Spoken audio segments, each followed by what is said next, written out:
to avoid a good number of trainees dropping their career after graduation. For some, NYSS should increase the number of annual intakes considering the steady growth of the youthful population if ever they are to meet their aspirations. A response to this is the plan on the pipeline to review the Institutions Act. If we don't do that, we'll have problem as far as funding is concerned, because our limitation by the Act will not enable us to raise the necessary funds in order to increase the number of participants. So that is why it is important to review the Act. We know that the youth age bracket is very critical in the future development of any country.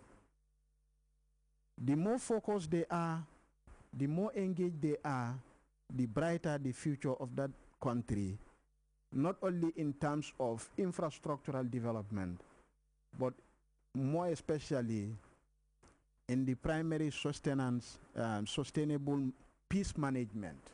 The overall impression of the tour was a positive one. This tour had give a great impact to the NYSS institution. And I think why? Because during these meetings that we had for the first phase, the regional committees have now realized their obligation and their roles and responsibility at the regional level as far as the NYSS is concerned. Former trainees and many others who benefited from NYSS were also visited during the tour.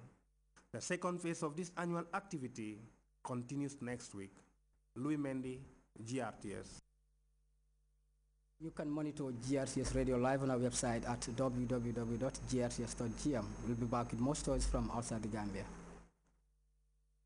$500 is cash to be won. This month, AfriCell is offering $500,000 worth of cash prizes for the subscribers that registered their lines. You heard me right. Win over $500,000 worth of cash prizes with the AfriCell Register and Win promotion. What? Scratch and win? It's register and win. $500,000 is cash. Wow! $500,000 is for simply registering my AfriCell line? That's right. Hurry up and register your AfriCell SIM card now and stand the chance of winning $500,000 is cash. Every Friday, 5 lucky AfriCell subscribers who have correctly registered their AfriCell lines will win through a live draw on GRTS TV. You can register your AfriCell SIM card at any AfriCell customer care outlet or service center or at any of the AfriCell registration points spread all over the country. Register your AfriCell line now to avoid disconnection and win $500,000 is cash with the AfriCell Register and Win promotion.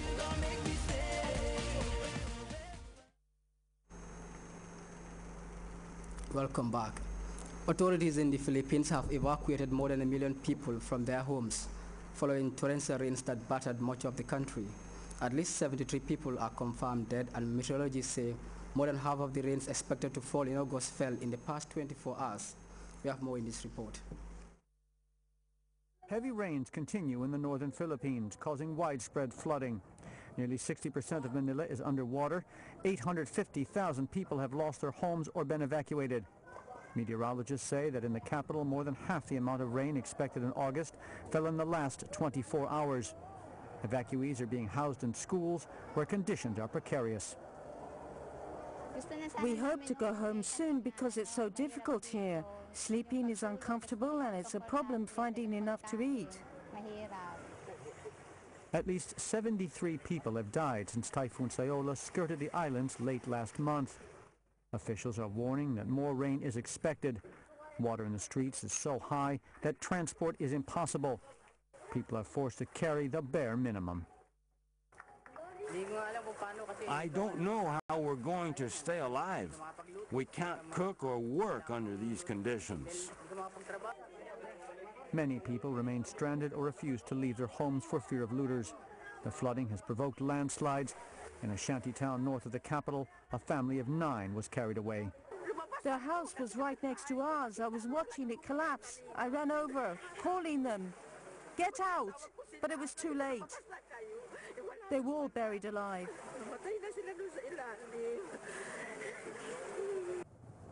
Meteorologists are predicting more rain. The government is warning people to take all necessary precautions, saying it does not have infinite capabilities to deal with the disaster. Former Syrian Prime Minister Riyad Hijab is now in Jordan. This is, of course, the Prime Minister whose defection was announced a few days ago. Reports suggested he was kept in a safe place in the south of the country. Well, CNN's Barbara Starr is in Amman and has more on his exit. When the defection of former Syrian Prime Minister Riyad Hijab was announced by opposition officials Monday before he crossed the border into next-door Jordan, the regime started hunting for him. Confusion for the last 48 hours. Wolf, that's one of the big mysteries around Amman tonight. Still, he has not surfaced. Hijab was being sheltered by rebels in the final hours before his escape. He was able to cross into Jordan in the pre-dawn hours of Wednesday morning. Jordan's government spokesman told CNN the minister was accompanied by more than 30 family members. The spokesman saying they were secured and transported to a safe location, and he is now in Jordan on Jordanian territory and in the protection of the Jordanian state.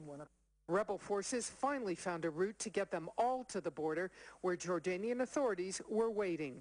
Hijab was planning to escape for months, but when Syria's defense minister and other officials were killed in a Damascus bomb attack, he feared he'd be found out and executed, opposition sources tell CNN.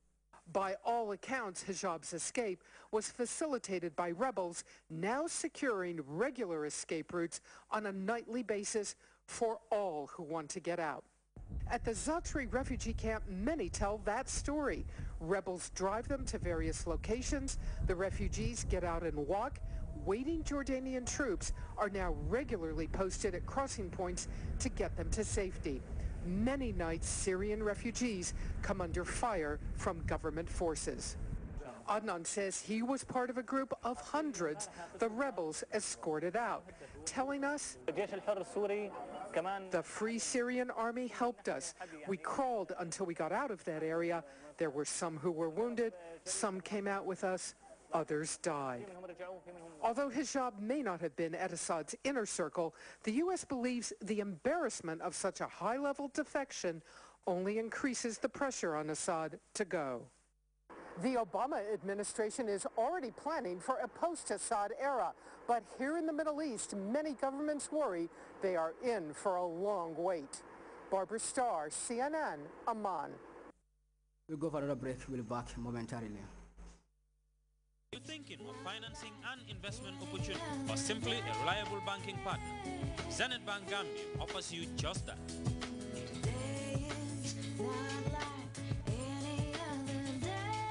Zenith Bank, West Africa's biggest bank and financial service consortium, puts people first through excellent services and up-to-date technology.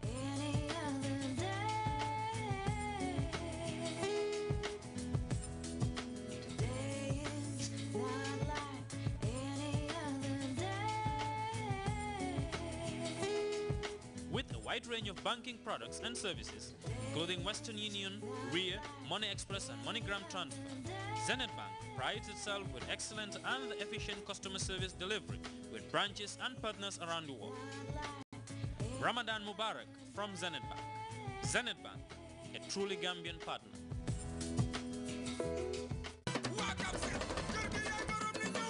mbokk mi yéen ñi tànnal seen bopp Gamcel indi na leen kër gu yaañ cey jilee kër gi lépp loolu xam ne ñu ngi ko doon ut mu ngi ci biir kër gi le kër gi muy waañ saal cabinet muy sangokaay dara manki wanak lépp mu ngi ci biir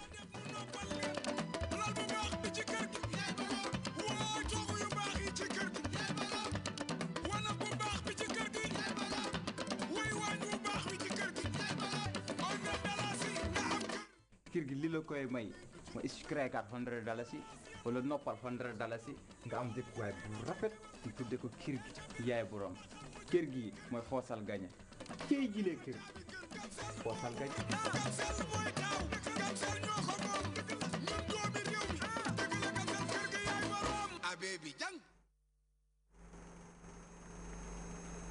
Well, before we take leave of you, a reminder of our top stories. President Jammeh has lauded the Public Service Commission